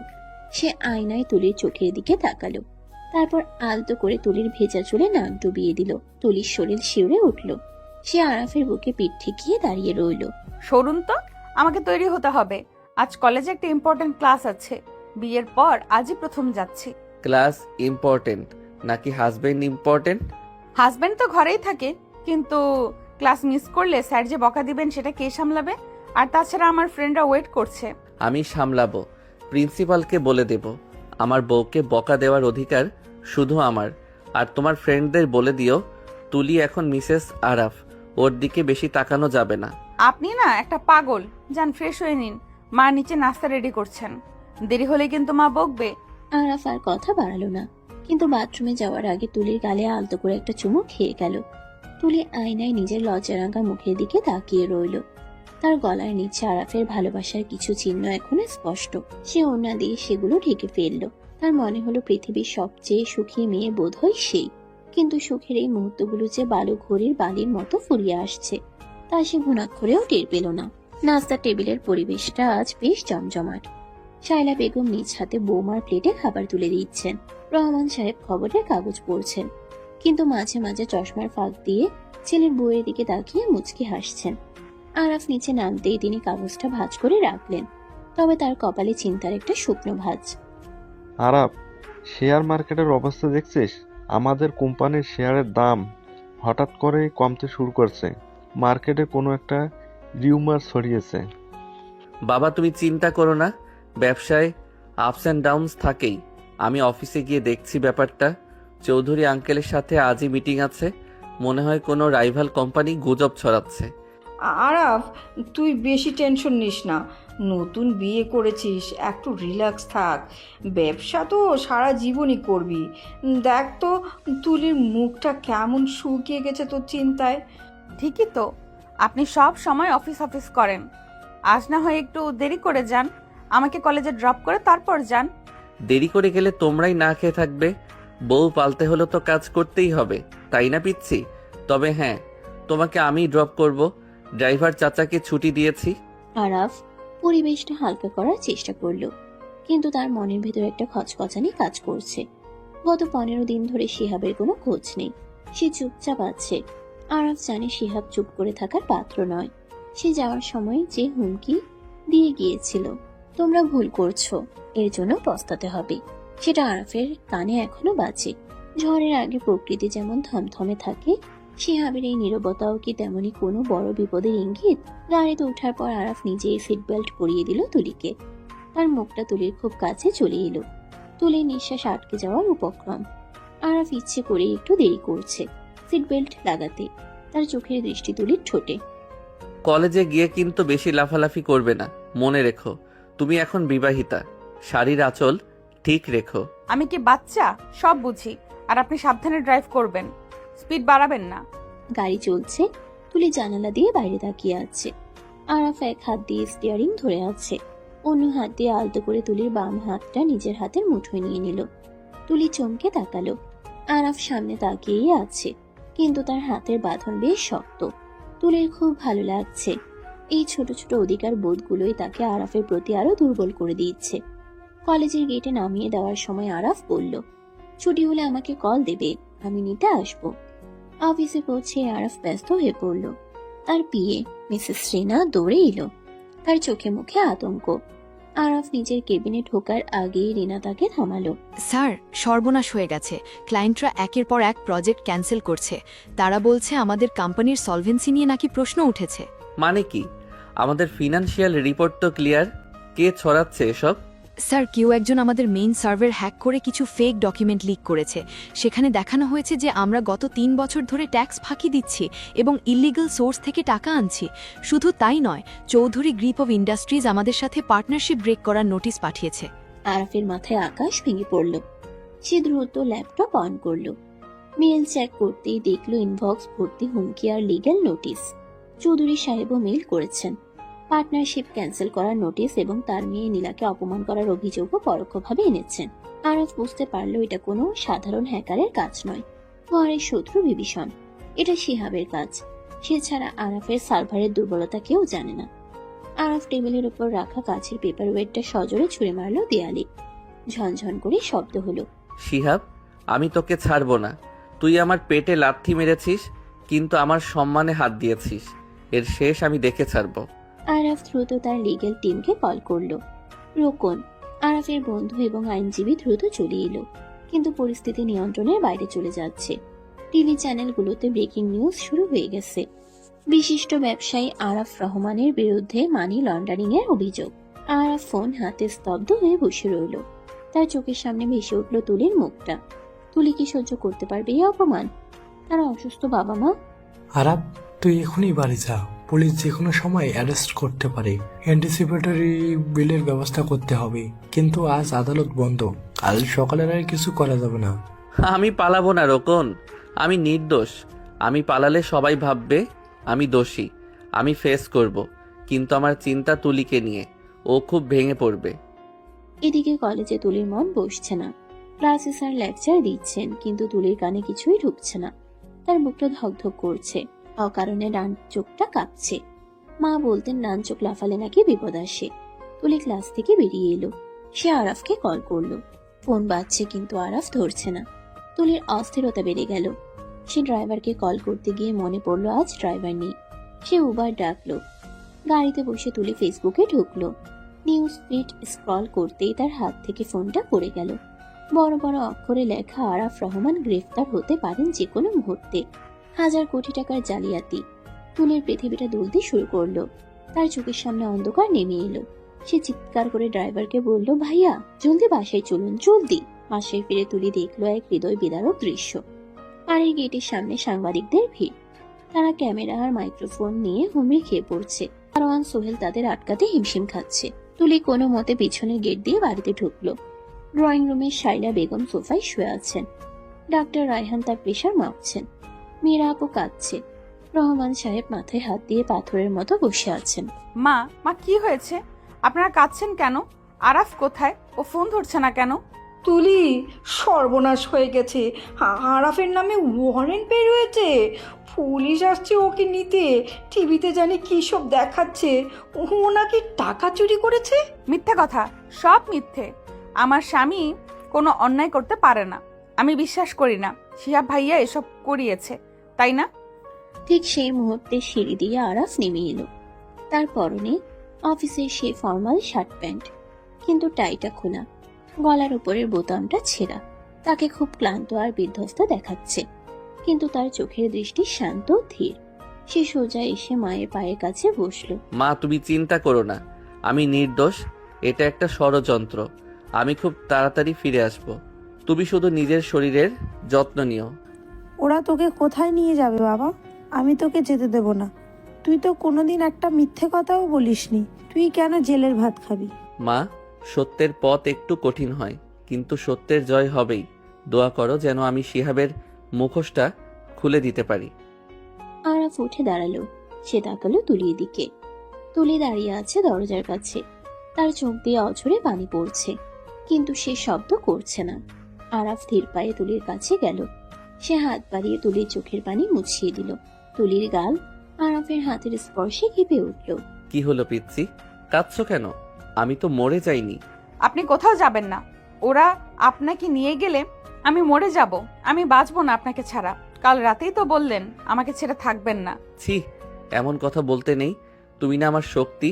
তুমি ভেঙে পড়লে আমি লড়বো কি করে? শোনো তুলি, এই বাড়ি, মা বাবা সব এখন তোমার দায়িত্বে। আমি ফিরে না আসা পর্যন্ত তুমি এই বাড়ির অভিভাবক। পারবে না দায়িত্ব নিতে? আমি কিচ্ছু চাই না, আমি শুধু আপনাকে চাই।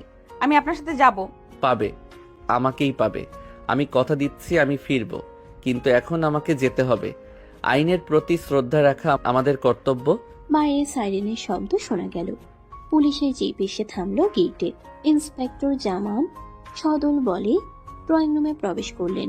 তিনি আরাফকে চেনেন, তাই তার চোখেও কিছুটা অস্বস্তি। Mister Araf, I am sorry, কিন্তু উপর মহলের অর্ডার, আপনাকে আমাদের সাথে থানায় যেতে হবে।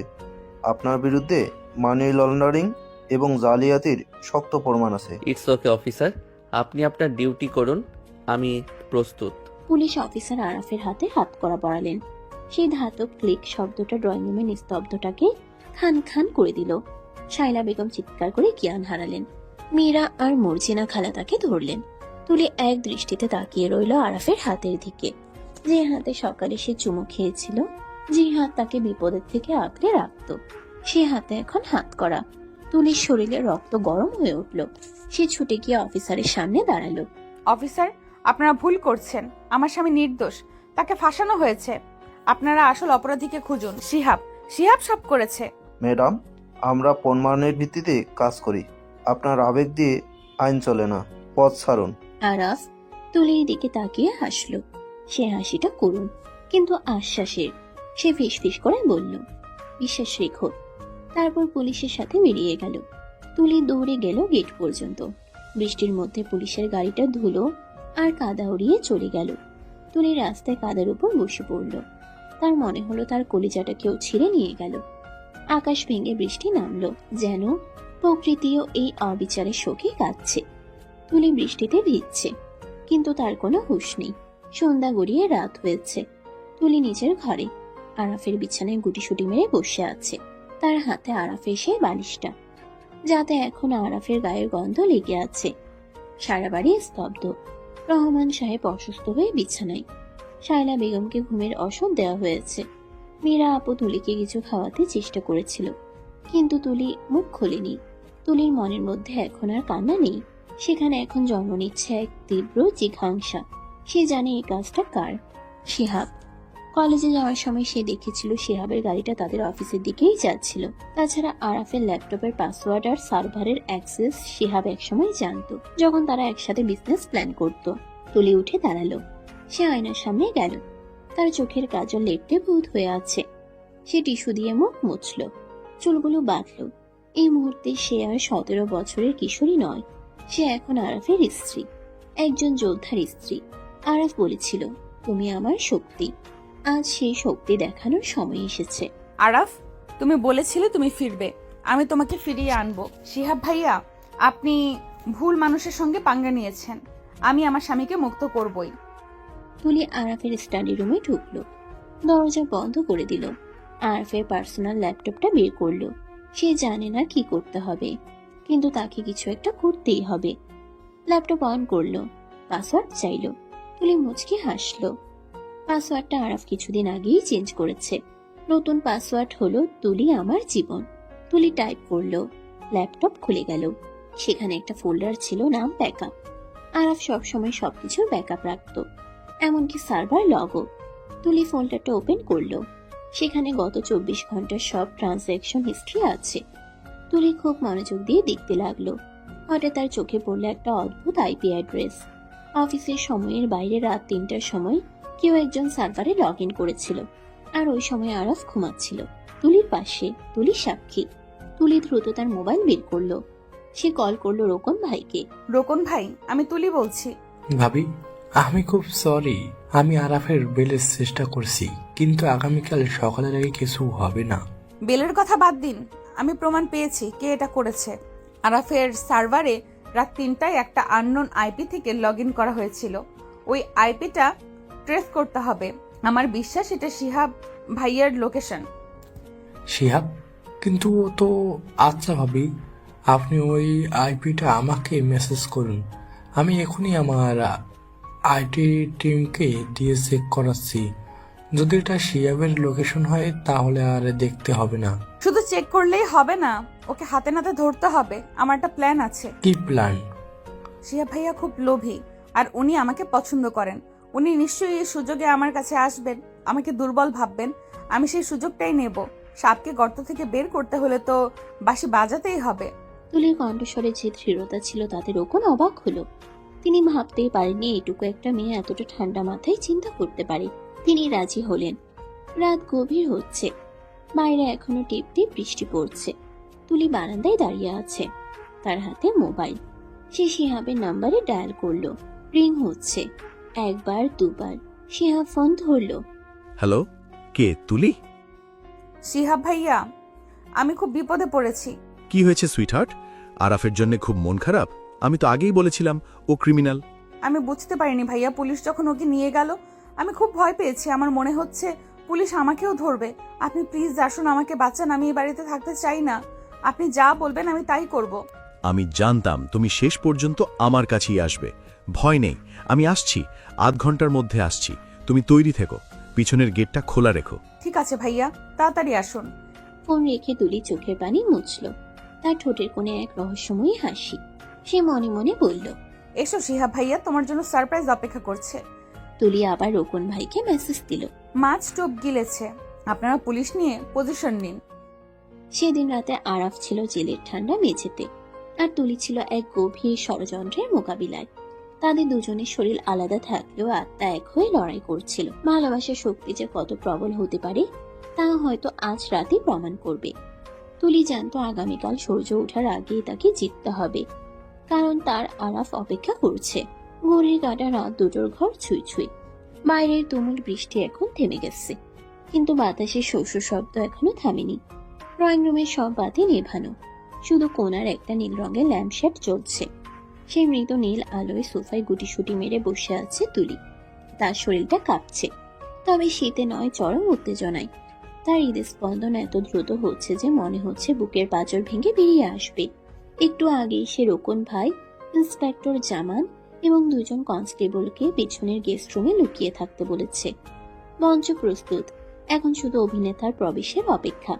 তুলি জানে এই রাতটাই তার জীবনের সবচেয়ে বড় পরীক্ষার রাত। হঠাৎ পেছনের বাগানের দিকের কাছের দরজায় খুব হালকা টোকা পড়ল। তুলি চমকে উঠল। সে জানে এটা কে। সে নিজেকে শান্ত করার জন্য এক গ্লাস পানি খেল, তারপর ধীর পায়ে দরজার দিকে এগিয়ে গেল। কাপা হাতে সে দরজার লকটা খুলল।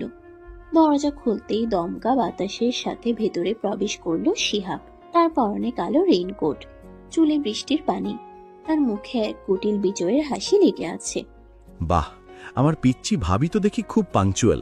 আমি জানতাম তুমি আমার জন্যই অপেক্ষা করবে। আরাফ জেলে যাওয়ার পর এই বিশাল বাড়িতে একা থাকতে ভয় করছে, তাই না? শিহাব ভাইয়া, আপনি এসেছেন। আমি খুব ভয় পাচ্ছি, পুলিশ যদি জানতে পারে আপনি এখানে। তুলির গলার স্বর কাঁপছে। শিহাব ভাবল এটা ভয়ের কাঁপুনি, কিন্তু আসলে এটা ঘৃণার কাঁপুনি। শিহাব রেইনকোটটা খুলে সোফার উপরে ছুঁড়ে ফেলল। সে খুব আয়েশ করে সোফায় বসল, যেন এটা তার নিজের বাড়ি। তুলি দরজার কাছেই দাঁড়িয়ে রইল। আরে ধুর, পুলিশ এখন আরাফকে নিয়ে ব্যস্ত, আর এই ঝড় বৃষ্টির রাতে কাক পক্ষীও টের পাবে না আমি এখানে। তা বলো, আমাকে কেন ডেকেছ? খুব মিস করছিলে বুঝি, নাকি আরাফের অবর্তমানে পুরনো প্রেমিকের কথা মনে পড়ল? শিহাবের কথাগুলো বিষের মতো তুলির কানে বিঁধল। সে নিজেকে সংযত রাখল। এখন রাগে ফেটে পড়লে চলবে না, তাকে অভিনয় চালিয়ে যেতে হবে। তুলি ধীর পায়ে শিহাবের সামনে সোফায় বসল, কিন্তু যথেষ্ট দূরত্ব বজায় রাখল। মিস না, আসলে আমি খুব অসহায় হয়ে পড়েছি। আরাফকে তো পুলিশ নিয়ে গেল, এখন আমার কি হবে? আমার বাবা মাও অসুস্থ। আপনিই তো বলেছেন আমাকে সাহায্য করবেন। আমি তো ছোট, এইসব আইনি ঝামেলা বুঝি না। সাহায্য তো করবই, তবে ফ্রিতে তো আর সাহায্য হয় না সুইটহার্ট। আরাফ তো শেষ, ওর কোম্পানি, ওর রেপুটেশন সব ধুলোয় মিশে গেছে। কাল সকালে নিউজ হবে আরাফ দেউলিয়া। এখন তুমি যদি বুদ্ধিমতী হও, তবে আরাফকে ডিভোর্স দিয়ে আমার কাছে চলে এসো। আমি তোকে লন্ডনে নিয়ে যাব, রানীর মতো রাখবো। কিন্তু ভাইয়া, আরাফ তো নির্দোষ। ও যদি জেল থেকে বেরিয়ে আসে, ও যদি প্রমাণ করে দেয় যে ও কিছু করেনি। প্রমাণ করবে? অসম্ভব। আমি এমনভাবে ওর সার্ভারে ফেক ডকুমেন্ট আর মানি লন্ডারিংয়ের রেকর্ড প্লান্ট করেছি যে ও বাপের জন্মেও প্রমাণ করতে পারবে না ও নির্দোষ। রাত ৩টে যখন ও তোমার কোলে মাথা রেখে ঘুমোচ্ছিল, তখন আমি আমার ডেরা থেকে ওর আইপি হ্যাক করে সব গেম সেট করে দিয়েছি। চৌধুরী আঙ্কেলকে বেনামি মেলটাও আমিই করেছি। আরাফ পচে মরবে জেলে, আর তুমি রাজত্ব করবে আমার সাথে। শিহাব খুব তৃপ্তির সাথে হাসল। নিজের বুদ্ধির জয়ে সে অন্ধ হয়ে আছে। সে খেয়ালই করল না যে তুলির মুখের ভয়ের ছাপটা মুহূর্তেই মিলিয়ে গেছে। সেখানে ফুটে উঠেছে এক তীব্র আক্রোশ আর বিজয়ের আভা। তুলি তার হাতের মুঠোফোনটা তুলে ধরল। স্ক্রিনে কল রেকর্ডিং অন করা, আর লাইনটা কানেক্ট করা আছে রোকন ভাইয়ের নাম্বারে। আপনি জেতেননি শিহাব ভাইয়া, আপনি হেরে গেছেন, কারণ আপনি ভুলে গেছেন আরাফের সততার সাথে এখন আমার বুদ্ধিও যোগ হয়েছে। আপনি ভেবেছিলেন আমি বাচ্চা, কিচ্ছু বুঝি না। মানে কি বলতে চাও তুমি? ফোনটা নামাও। ঠিক তখনই গেস্ট রুমের দরজা খুলে বেরিয়ে এলেন রোকন, ইন্সপেক্টর জামান এবং আরো দুজন পুলিশ। শিহাব ভূত দেখার মতো চমকে উঠল। সে সোফা থেকে লাফিয়ে উঠল, তার চোখ ছানা পড়া। সে পালানোর জন্য পেছনের দরজার দিকে দৌড় দিল, কিন্তু ইন্সপেক্টর জামান তাকে চাপটে ধরলেন। মিস্টার শিয়াব, পালানোর চেষ্টা করবেন না। আপনার সব স্বীকারোক্তি আমরা শুনেছি এবং রেকর্ড করছি। সাইবার ক্রাইম এবং জালিয়াতির অভিযোগে আপনাকে অ্যারেস্ট করা হলো। এটা হতে পারে না, এটা মিথ্যে। তুলি, তুমি আমার সাথে বেইমানি করলে। আমি তোমাকে ভালোবাসতাম, আমি তোমার ভালোর জন্যই সব করেছি। ভালোবাসা? আপনি ভালোবাসার মানে জানেন না শিহাব ভাইয়া। আপনি যেটা করেছেন সেটা নোংরামি। আমার স্বামীর ক্ষতি করে, আমার সংসার ধ্বংস করে আপনি আমার ভালোবাসা পাওয়ার আশা করেন? ছি, আপনার মতো ভাইয়ের বোন পরিচয় দিতেও আমার ঘৃণা হচ্ছে। নিয়ে যেন কেউ অফিসার, আমি এই লোকটার মুখও দেখতে চাই না। পুলিশ শিহাবকে হাত করা পরিয়ে টেনে নিয়ে গেল। যাওয়ার সময় শিহাবের চোখে ছিল অবিশ্বাস আর পরাজয়ের গ্লানি। ড্রয়িং রুম আবার শান্ত হলো। রোকন এগিয়ে এসে তুলির সামনে দাঁড়ালেন, তার চোখে মুগ্ধতা। ভাবি, আমি সত্যি মুগ্ধ। আপনি আজ যা করলেন তা কোনোদিন ভোলার নয়। আরাপ গর্ব করবে আপনার জন্য। আমি এখনই এই রেকর্ডিংয়ের আইপি টেস্টিং রিপোর্ট নিয়ে থানায় যাচ্ছি। ম্যাজিস্ট্রেট স্যারের সাথে কথা বলে আরাফকে ভোরের আগেই বের করে আনার ব্যবস্থা করছি। রোকন ভাইয়া, আরাফ কখন আসবে? আমি কি সাথে যাব? না ভাবি, আপনি অনেক ধকল সহ্য করেছেন।